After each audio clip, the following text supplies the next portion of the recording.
একটা সহজ বিষয় প্রথমে বোঝার চেষ্টা করুন। বাংলাদেশের মুদ্রানীতির একটা কঠিন নিয়ম হচ্ছে বাংলাদেশের নাগরিকরা বছরে $12,000 বেশি বিদেশে নিতে পারবে না। কিন্তু সে একই বাংলাদেশের একজন মন্ত্রী হয়ে যার ইয়ারলি বেতন মাত্র $13,000, সেই মানুষটা বাংলাদেশ থেকে হাজার হাজার কোটি টাকা নিয়ে লন্ডন এবং দুবাইতে টোটাল 660টা বাড়ি কিনেছিল। আই রিপিট, টোটাল 660টা বাড়ি কিনেছিল। আমাদের এই চতুর্মন্ত্রীর অঢেল সম্পদের বিবরণ যদি আমি দিতে যাই তাহলে আজকে আমার পক্ষে এই ভিডিওটা শেষ করা সম্ভব হবে না। তাই আজকে আমার মূল টার্গেট হচ্ছে উনি কিভাবে বাংলাদেশ থেকে হাজার হাজার কোটি টাকা বের করে লন্ডনে এবং দুবাইতে নিয়ে যেত সে বিষয়টা আপনাদের সামনে তুলে ধরা, কিভাবে উনি সেখানে শত শত বাড়ি কিনতো, এর জন্য উনি কি সিস্টেম ফলো করেছিল, কার কার সাথে স্ট্রং নেটওয়ার্ক এস্টাবলিশ করেছিল, এই পুরো বিষয়টা আমি আজকে আপনাদের সামনে স্টেপ বাই স্টেপ আলোচনা করব। কারণ দেখেন, বাংলাদেশকে তো উনি ধোকা দিতে পেরেছিলেনই, সাথে উনি কিন্তু লন্ডন এবং দুবাইয়ের মতো জায়গার স্ট্রং ল এবং রুলসকেও ফাঁকি দিতে পেরেছিলেন। এই মন্ত্রী আর কেউ না, উনি হচ্ছেন বাংলাদেশের তৎকালীন আওয়ামী লীগের excellent minister Saifuzzaman Chowdhury Javed. Super intelligent, super rich. So আর দেরি না করে বরং চটপট এই চতুর্মন্ত্রীর সুপার সাকসেসফুল মাস্টার প্ল্যানটা সম্পর্কে আমরা স্টেপ বাই স্টেপ জানা শুরু করি। চৌধুরী সাহেব 2016 থেকে 2021 সালের মধ্যে, মানে প্রায় 5 বছরের মধ্যেই লন্ডনে টোটাল 265টি বাড়ি কিনেছিলেন। এরপর 2022 সালে উনি আরো 89টি বাড়ি কিনলে তখন লন্ডনে তার বাড়ির সংখ্যা দাঁড়ায় 360টি, যার বর্তমানে বাজার মূল্য হচ্ছে প্রায় $25 কোটি। লন্ডনে চৌধুরী সাহেব মূলত রিয়েল এস্টেটে ব্যবসা করতেন এবং উনি ডেভেলপারদের কাছ থেকে এই বাড়িগুলো কেনার জন্য কিছু কোম্পানি এস্টাবলিশ করেছিলেন। উনি মূলত লন্ডনের শীর্ষস্থানীয় ডেভেলপার যেমন বার্কলি গ্রুপের মতো শীর্ষস্থানীয় ডেভেলপারদের কাছ থেকে এই বাড়িগুলো কিনতেন। উনি ওনার এই সম্পত্তিগুলোর মধ্যে বেশিরভাগই বাই টু লেটের জন্য ব্যবহার করতেন। এখন এখানে একটা বিষয় আমি ক্লিয়ার করি, সাইফুজ্জামান চৌধুরী জাবেদ কিন্তু একজন পলিটিক্যালি এক্সপোজড পারসন ছিলেন। পলিটিক্যালি এক্সপোজড পারসন হচ্ছে তারা যারা সরকারি কর্মকাণ্ডে জড়িত থাকে, যেমন মন্ত্রী পরিষদের মন্ত্রীরা, সামরিক কর্মকর্তারা, এইরকম যারা বড় বড় পজিশনে রয়েছে, সরকারি কাজে যুক্ত, এই ধরনের মানুষজনই হচ্ছে politically exposed person.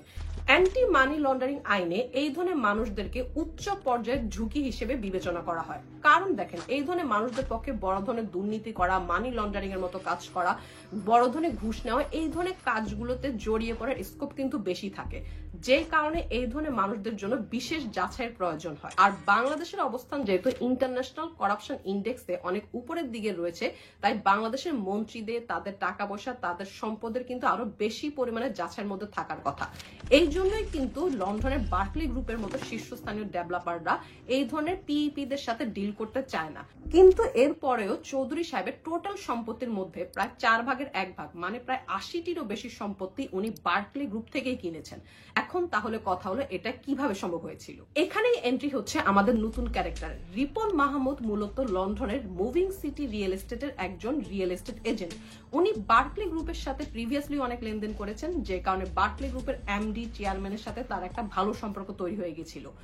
Berkeley group পিইপিদেরকে directly reject করে দিলেও তারা যখন রিপন মাহমুদের মাধ্যমে তাদের কাছে আসতো তখন কিন্তু ঠিকই বার্কলি গ্রুপ তাদের কাছে সম্পত্তি বিক্রি করত। কারণ রিপন মাহমুদ জানতো যে কিভাবে এই পিইপিদেরকে এসব কোম্পানিতে প্রেজেন্ট করতে হয়। বুঝতে পারতেছেন কিছুটা বাংলাদেশের মতো অবস্থা আর কি। রিপন মাহমুদ চৌধুরীর হয়ে লন্ডনে তার সকল সম্পত্তির দেখাশোনা করত, আর চৌধুরী সাহেব ইয়ারলি প্রায় $10 কোটি বেশি রিপন মাহমুদের মাধ্যমে ইনভেস্ট করত। আমাদের মন্ত্রী সরাসরি বড় প্রকল্পে যেতেন না। সাপোজ দেখা গেল উনি 1 কোটি টাকা নিয়ে আসলো, সে 1 কোটি টাকা উনি রিপনকে দিয়ে দিত এবং রিপন সেটা কোনো একটা প্রপার্টিতে ইনভেস্ট করে দিত। মানে আমাদের মন্ত্রী ছোট ছোট করে প্রচুর প্রকল্পে বিনিয়োগ করেছিলেন। একটা রিয়েল এস্টেট বিজনেসে, বিশেষ করে যেখানে শত শত বাড়ি কেনা বেচা হচ্ছে, সেখানে definitely next major role play করবে একজন পরামর্শক লয়ার। সুবীর দেশাই ছিলেন আমাদের মন্ত্রীর সেই পরামর্শক লয়ার। সুবীর দেশাই লন্ডনের মেফেয়ারে অবস্থিত চার্লস ডগলাস সলিসিটরস এর একজন পার্টনার। উনি সেই কোম্পানিতে মানি লন্ডারিং রিপোর্টিং অফিসার হিসেবে কাজ করতেন। 2021 সাল থেকে সুবীরের কোম্পানি চৌধুরীর কোম্পানিগুলোর জন্য টোটাল 100টিরও বেশি ঋণের আইনগত কাজ করে দিয়েছিল। মানে চৌধুরী সাহেব তার সম্পত্তিগুলো কেনার জন্য বিভিন্ন জায়গা থেকে যে ঋণ নিতেন, সেই ঋণের ডকুমেন্টারি কাজগুলো সুবীরই করত। যেহেতু ঋণের কথা এসে গেছি, আর এখানে তো কোটি কোটি টাকা ঋণের বিষয় চলছে, সো ব্যাংকের কথা এবং ব্যাংকের কর্মকর্তার কথা তো অবশ্যই আসবে। উনি হচ্ছেন রাহুল মার্ডে। রাহুল মার্ডে সিঙ্গাপুরের ডিভিএস ব্যাংকের একজন private wealth manager. By the way, DVS এর কিন্তু বর্তমানে বিভিন্ন দেশে ব্রাঞ্চ রয়েছে, ইউকে এবং ইউএসএ তেও কিন্তু তাদের ব্রাঞ্চ রয়েছে। রাহুল মার্ডে আমাদের মন্ত্রীকে তাদের ডিভিএস এর ক্লায়েন্ট হিসেবে পরিণত করতে পারেনি, কারণ সিঙ্গাপুরের ডিভিএস ব্যাংকের স্ট্রিক্ট রুলস রয়েছে, আর আমাদের মন্ত্রী তো একজন পিইপি ছিলেনই। তাই রাহুল মার্ডে চৌধুরী সাহেবের স্ত্রীকে ডিভিএস ব্যাংকের ক্লায়েন্টে পরিণত করেছিল।